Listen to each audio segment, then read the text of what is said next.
గోదావరి జలాలకు శ్రీపాద ఎల్లంపల్లి గుండకాయ లాంటిదని ముఖ్యమంత్రి రేవంత్ రెడ్డి అన్నారు. చాలా వ్యూహాత్మక ప్రాంతంలో ఎల్లంపల్లి ప్రాజెక్టు నిర్మించారని చెప్పుకొచ్చారు. హెలికాప్టర్లో ఎల్లంపల్లి ప్రాజెక్టు వద్దకు చేరుకున్న సీఎం అధికారులను అడిగి వరద పరిస్థితుల గురించి తెలుసుకున్నారు. వరద నియంత్రణపై అధికారులకు పలు సూచనలు చేశారు.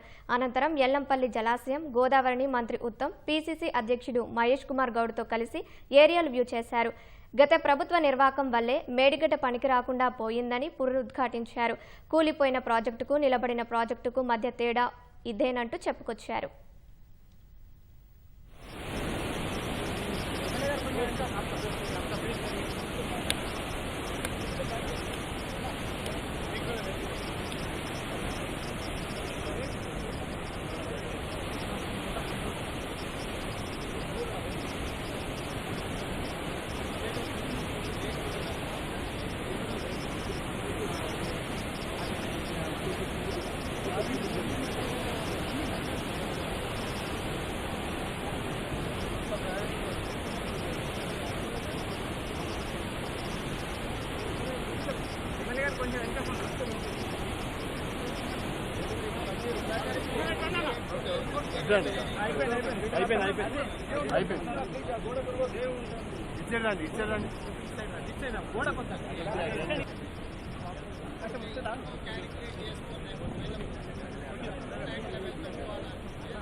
గోదావరి జలాలకు శ్రీపాద ఎల్లంపల్లి అనేది గుండకాయ లాంటిది, జంక్షన్ లాంటిది.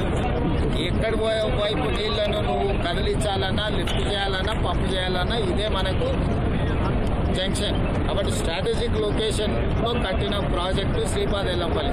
దీని ప్రకారం ఖచ్చితంగా సాంకేతికంగా ఎట్లా సలహా తీసుకోవాలి, ఎట్లా పూర్తి చేయాలి, దాని ప్రకారం పనిచేస్తుంది ప్రభుత్వం. మేడిగడ్డ అయినా, అన్నారం అయినా, సుందిల్ అయినా వాళ్ళు ఏంటంటే అతి తెలివితేటలతో మామ అల్లుడు ఏమనుకుంటారంటే ఒక ఆయన స్వాతిముత్యం అనుకుంటాడు, ఇంకొక ఆయన ఆనిముత్యం అనుకుంటాడు. మేడిగడ్డ నుంచి ఎత్తితే అన్నారంలో పోయాలి, అన్నారంలో ఎత్తితే సుందిలలో పోయాలి, అక్కడ నుంచి ఎత్తితే శ్రీపాద ఎల్లంపల్లికి పోయాలి. ఒకే రకమైన సాంకేతిక నైపుణ్యంతో ఉన్నట్టు అన్నిటికీ దాంట్లో ఉన్న సమస్య ఒకే రకమైన సమస్య. సాంకేతిక నిపుణులు ఏమంటున్నారంటే ఇది వైఫల్యం చెందిన సాంకేతిక నైపుణ్యము. డిజైన్లో లోపం ఉంది, నిర్మాణంలో లోపం ఉంది, నిర్వహణలో లోపం ఉంది. 3 రకాల లోపాలు ఉన్న దాంట్లో హరీష్ రావు లేకపోతే తారక రామారావు కోరుకున్నాడని ఎత్తేదన్న పోసిందనుకో, అది కూలిందనుకో, ఇట్లా చాలా గ్రామాలే తుడిచిపెట్టకపోతాయి.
ఇచ్చేదండి గోడ కొంత